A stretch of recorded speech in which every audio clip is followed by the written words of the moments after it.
Hi friends నిన్న గొర్రెల కాడ చెట్టు నీడ కాపుకొని ఉంటే గొర్రెలు ఒక మేక కందరీగల్ని అయితే లేపింది ఫ్రెండ్స్. ఆ కందరీగ అయితే అయితే కొరికింది.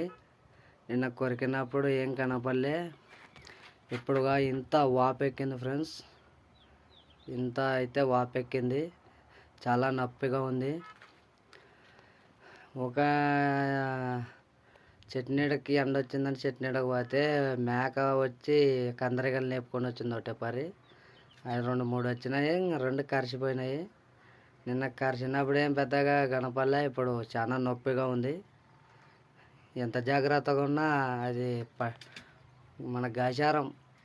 కాకపోతే ఎందుకైనా మంచిగా జరిగింది. ఇక్కడ పైన కొరికింది, ఇక్కడ రెప్పల మీద కొరికింటే కానీ కన్న ఏం కనపడతలేకుండే. అందరూ జాగ్రత్తగా ఉండండి. షేర్ చేయండి ఫ్రెండ్స్, ప్రతి ఒక్కరికి లైక్ చేయండి.